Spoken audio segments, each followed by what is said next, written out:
everybody. Welcome to ABA Inside Track, the podcast that's like reading in your car, but safer. I'm your host, Robert Perry Cruz, and I'm here with my fabulous co-hosts. Hey, Rob, it's Diana. And it's Jackie. Hi there. Hey, everybody. Welcome. This is our June 2019 preview episode in which we talk about the goings-on at ABA Inside Track, including what to expect in terms of our episodes for the month of June. In the year 2019. So if you're watching this in 2020, correct. This was what we did back in June 2019. Or 1983. If you went back in time to 1983, I don't know how you're watching this. It's amazing. Yeah. Is that how time travel works? Maybe? Time travel. But again, this isn't a podcast about time travel. This is a podcast about behavior analysis and behavior analytic research. So we have a lot of really exciting shows coming up this month. It's also a month of summer vacation for many professionals. So we'll actually only be having 2 full-length new episodes this month, and then we'll be doing a rebroadcast. But don't worry, it's not just any rebroadcast. But why don't we start by doing a quick review of the 2 new episodes for the month, shall we? Yes, we shall. I love that. All right. So first up, we're going to have an ethics episode. Everybody loves ethics. Everybody loves episodes talking about ethics. And Diana, you actually had thought of this episode a while back, and we were really excited to finally get a chance to start looking at articles. So let's talk a little bit about what the topic will be. Sure. So we're going to talk about telehealth and the ethics surrounding telehealth. So more and more practitioners are interested in doing telehealth or being asked to do telehealth, meaning you might be consulting through some web-based means in order to reach your clients. And there's a lot of good about that, and there could be a lot of potential bad about that. So we talk through some of those twists and turns in our episode on ethics of telehealth. I learned so much in that episode. And you can too. So you will as well. I literally was like, did not think about that. Yeah. Uh-oh. There are a lot of good points. So yeah, spoiler alert. Yeah. Excellent. So what articles do we discuss on that upcoming episode? Why don't I tell you so you can read along with us in your journals? One of the first articles we discussed is Teleconsultation in School Settings, Linking Classroom Teachers and Behavior Analysts Through Web-Based Technology. That's by Frieder, Peterson, Woodward, Crane, and Garner. And that was in Behavior Analysis and Practice 2009. We'll also be reviewing... Oh, they're not going to trick me. Some of these articles, we print them, you get the weird page, and you don't get all the front authors. page is very... I didn't notice that before we started recording. Sorry. All right, here we go. We'll also be discussing behavioral telehealth consultation with families of children with autism spectrum disorder. That's by Machalicek, Lequia, Pinkelman, Knowles, Raulston, Davis, and Alresheed. And that was in Behavioral Interventions 2016. Nice. Then we'll be doing another article, again, on telehealth. Now, the next 2 articles are not in behavior analytic journals because, spoiler alert, there are a lot more articles about ethics of telehealth in, say, the medical field. So we had to go out a little bit from our comfort zone, which is okay. Good. That's good for our field. I think it is good for our field. Yeah. You're right. You're right, Jackie. Thanks. So right. Right in June. The articles here are Ethical Challenges of Telemedicine and Telehealth by Kaplan and Lequia. And that was in Cambridge Quarterly of Healthcare Ethics 2008, a journal we're all very familiar with, I'm sure. I read it every month. And then finally, for telehealth to succeed, privacy and security risks must be identified and addressed. That's actually an article name. That's not a statement someone made. And that is by Hall and McGraw in Health Affairs 2014. The one thing I love about this one is the title is like real serious, right? And then if you print the article out, the top is in red and the abstract is in yellow. Yeah. So it's like, this is so serious. Yeah, they did not mince words in that article. Mm-hmm. And we should probably also just reference the BACB Ethics Code as well, because we talk about that a lot. You should know that. And it was most currently revised in March of 2019. There you go. And that's the one we're looking at. Right. Yay. All right, so that's our first new episode in June. We'll also then be talking about a subject that I think we all really enjoy, which is chaining. And because we all love chaining, but we don't know as much about chaining as we want to, we decided to bring on a special guest. So we'll be joined by Dr. Stacie Bancroft, who will be talking about her research on chaining and then just chaining in general. And so we had 3 articles that we discussed for that episode. The first was Dr. Bancroft's article, which is also written with Weiss, Libby, and Ahern. And that's a comparison of procedural variations in teaching behavior chains, manual guidance, trainer completion, and no completion of untrained steps in the Journal of Applied Behavior Analysis 2011.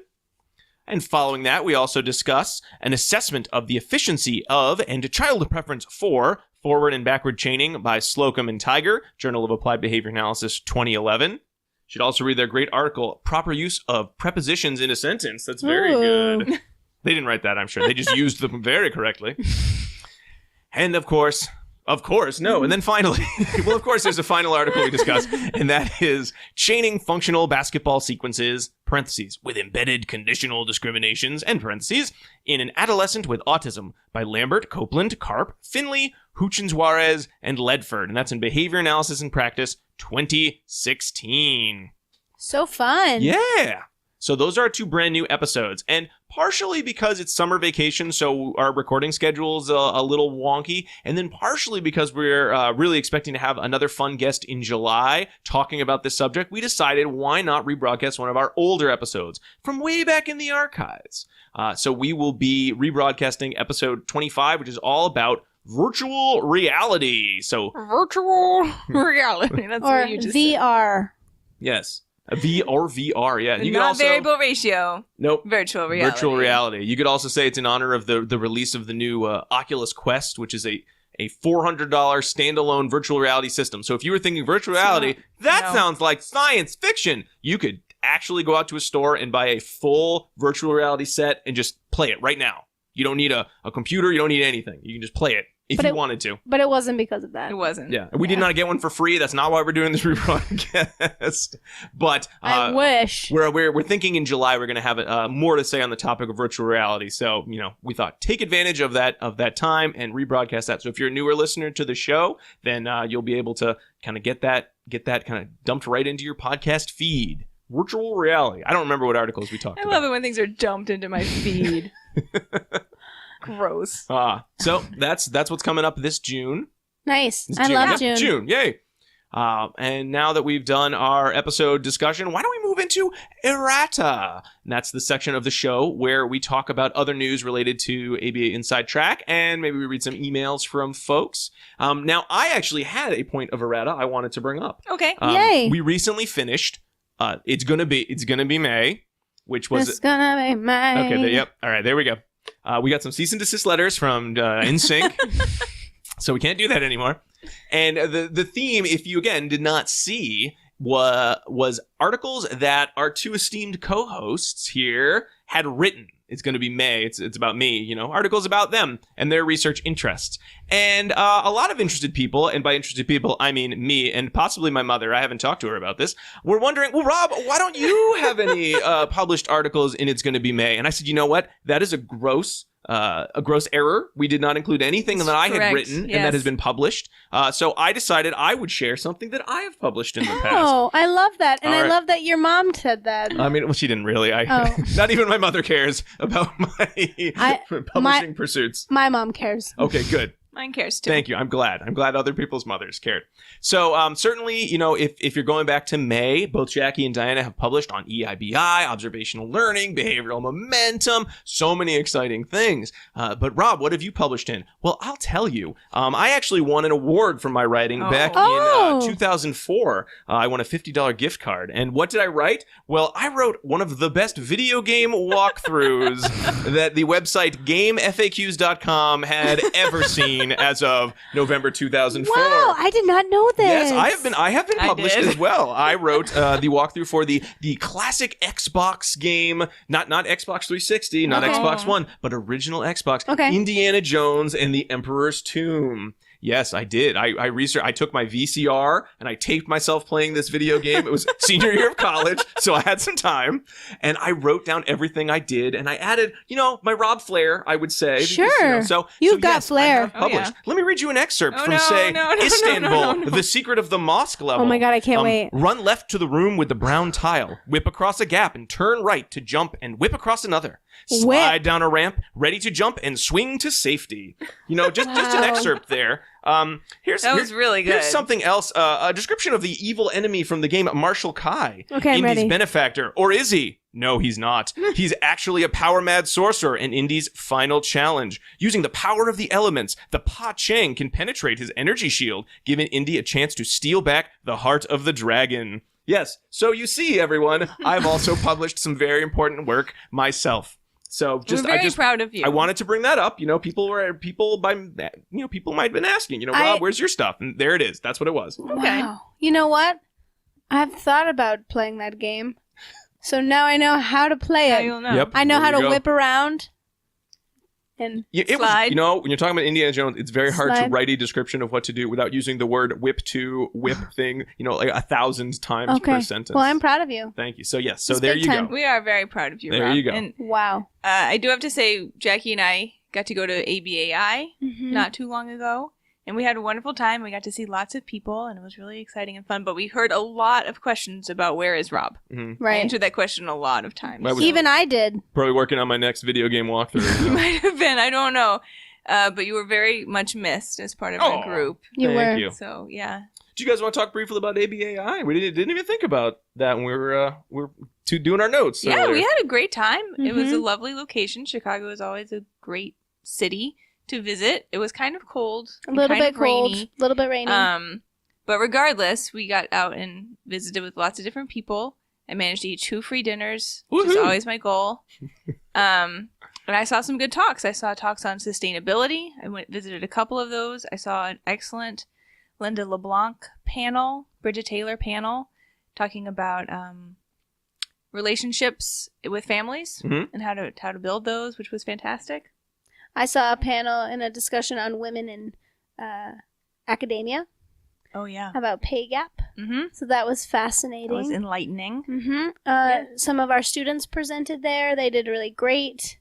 I was They did. super proud of them. Both of them that presented from Regis, they rocked it, and it was their first time presenting, so they were both really nervous, and so they did so great. And one of them, I told her she was really nervous, and I was like, oh no, don't worry. Sunday morning, 8 a.m. You're gonna get 5 people. Right. Maybe, don't worry. No, and there was 100 people in the room, so that was... Why would you lie to your Well, students? because that's happened to me before, that Yeah. I had an 8 a.m. talk, and I was like, nobody showed up. It's like a Tuesday talk, Mhm. right? Nobody comes to the Tuesday talks. So that was really awesome, and it was good to meet new people and reconnect with our old friends. Yep. So... My student won the BB Sig student paper. Yeah, she Woo! did. Yeah. You want to say who it was or no? Sure. Her name is Tali Rudy Zaltzman, and her paper was on observational learning. Yeah. What? Yeah, we're super proud of her. That's Yeah. awesome. She Yeah. rocked it. Yeah, way to go. Yay. Mhm. Good. You guys have such good students. We Wow. do. You must be good teachers. Oh, gee, thanks. Or you're just really lucky to have students We might who come just to be your really class. Jury's still out on that one. I think we're just lucky. All right. All right. Cool. Well, let's share. We have a couple emails to go over this month. So thank you again, anyone who emails us at abainsidetrack@gmail.com. Sometimes post on the Facebook page. We always really, really appreciate hearing from you. So thank you for those people who wrote in. Here were a couple that were I think, nice follow-ups. All right, so our first email is from Maria. It's questions about social thinking and the Zones curriculum. Good afternoon, ABA Inside Track team. My name is Maria, and I am a super huge fan of your podcast and an even bigger fan of behavior analysis. Oh, thank you, Maria. I recently listened to the episode you guys have on social thinking, and I loved it. Thank you again. Not only because I think social thinking is pseudoscience, but also because I have come across countless BCBAs that use it. I was wondering if any of you would come across something similar to Dr. Leaf's paper, but on the zones of regulation curriculum. From the brief research I've done, it seems to be pseudoscience as well, but I just wanted to be certain. Do you have any advice as to how to have this conversation with my district? I am the one and only BCBA that uses other methods besides the zones, and feel like other practitioners should be informed. Okay. And then we wrote back kind of a brief response. Maria had written back another one. I'm not going to go into all of it, but she did sort of look at how many of the behavior plans in her district have the zones curriculum and social thinking sprinkled into the plans themselves. They have statements about looking at the zones as sort of a visual cue, identifying what zone they're in, and then look at their toolbox, and how she has to change behavior plans to be more function-based, which is kind of its own, it becomes its own problem if people have been using these plans. But like a very thorough review of sort of the steps that Maria was taking. So are both of you familiar with zones, the zones of regulation, and have you used them or know folks who use them? Well, it's a curriculum that is not behavior analytic, but it was made by occupational therapists. Okay. Yep. And really, I think the basic crux of the zones curriculum is to identify emotions and then try to regulate the emotions that you may be having at a time, right? Mm-hmm. So being able to identify the emotions that may be on green, right? When we can talk about green as a stimulus or a cue, a discriminative cue when we're talking about it, right? Green, yellow, and red. And then trying to identify different strategies to, calm down when you're in one of these different shades. Or if you're like in green, but crazy green, right? You're like, I'm so happy. Like, how do you regulate yourself there? So, yeah. I think the challenge with these types of curricula is that they're very often treatment packages that can stray in their language from being conceptually systematic with behavior analysis. So it's not to say that there's not pieces within those curricula that are functioning as prompts and or reinforcers, right? But if you're not distilling them down to talking about them in the terms that we know to be conceptually systematic to our science, then you can stray into areas of pseudoscience. And then the other concern, of course, is whether they've been empirically tested and validated, right? And which pieces of that curriculum are actually functioning effectively if they are. So I don't know too much about whether there's empirical evidence to support the zones of regulation curriculum. Right. That's not to say that there aren't pieces within that may be beneficial to individuals, but we may not really know. And if there are, then we should think about how they're functioning within our conceptual framework. Right. That's all I got to say about that. Yeah, from what I've seen of zones of regulation, it mostly reads like it's supposed to be a cue of, this cue means you engage in this. So for younger children, it looks like you're on red. So it's sort of trying to give them an operational definition of, what I hate this word, but I'm going to say it now, dysregulation looks like, which I don't mind because that in itself is sort of a vague term which children don't understand. Most adults don't understand because it doesn't mean anything on its own. And from that cue is supposed to sort of lead to, and now you do something. And then hopefully after you're done with something, you are in the green zone. So again, you're engaging in more socially appropriate behavior. So in that regard, I've never had like a problem with it in terms of practice. I think, again, that conceptual systematicity of using it, is that all that they're doing? Is it sort of throwing it out there and then we hope it works and then no one ever assesses it? So again, if you are on a team, I think that's the other part of the question in which this is used.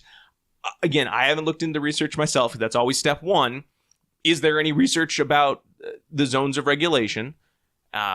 If there isn't, is there anything that could be harmful about this? Yes. However, one could probably look at putting a definition into what is using the zones of regulation. Like, what is that? Does that fall into line with the science of behavior? Off the top of my head, it does seem like you could.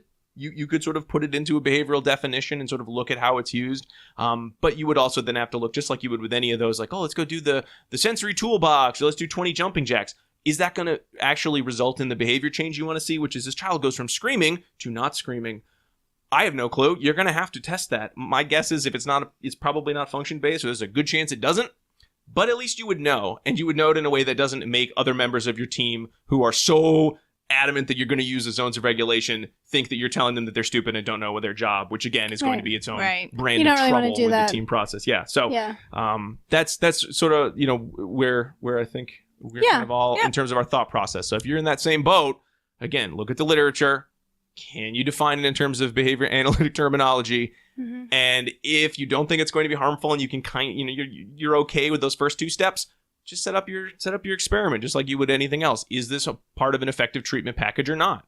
And that's really the big takeaway. Right. And then I think one other thing that you can do, right, is look at it in terms of skill acquisition, right? Mm-hmm. So what are the skills that they're trying to teach, and then make treatment plans around that specific skill, right? So you could do that. Yeah. To be on board with everyone, to be a good team player. Yeah. And I think even, going back to Dr. Leaf's article, it was not so much that social thinking is a terrible thing and no one should ever use it, so much as based on what is available, it does fall into the category of a pseudoscience, possibly anti-science. Could there be a value for some students? Yes, he hasn't done that research because, again, he understands that he's now the anti-social thinking guy, so no one would believe his research no matter how good it is, because that's how politics of these things work. Right. So there's room for more research. Thank you, Maria. That was a great question. All right. We have another email, and this is from Leah. And Leah had written asking about our episode on the preschool life skills and asking about our preschool life skills materials.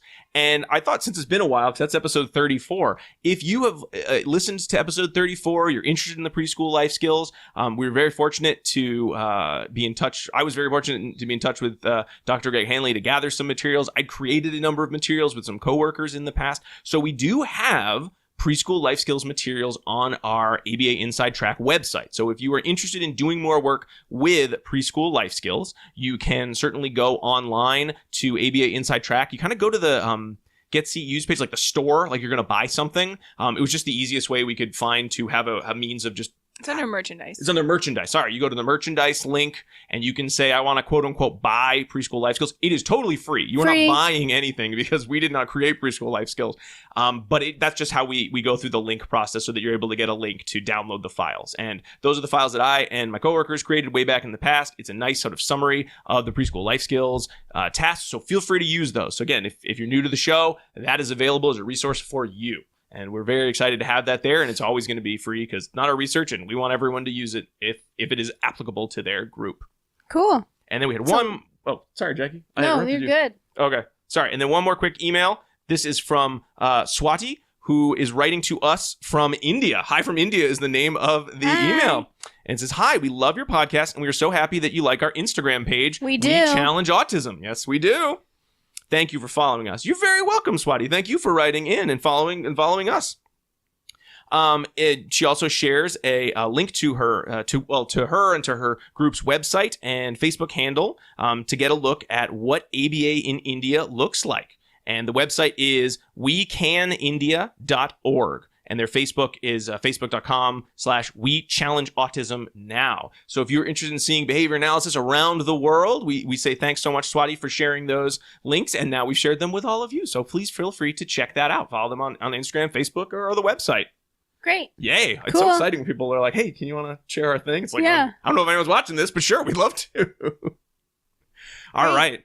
And that brings us to the end of the Errata segment of the show, which brings us to the end of our preview episode. If you enjoyed our preview episode, you probably will even more enjoy our actual episodes in which there is, content related to behavior analysis. You can find all of that content on Apple Podcasts, Spotify, Stitcher, wherever you want to download your podcasts. You can find all of these episodes, including the previews and full episodes, on YouTube with subtitles available. You can go to our website, abainsidetrack.com. Follow us on social media. We're just ABA Inside Track everywhere in the world.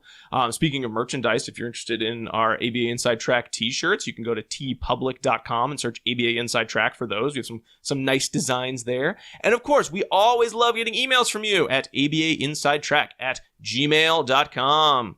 Well, that does it for our June preview episode. We'll be back all throughout the month with our full-length episodes. But until then, keep responding. Bye! Bye.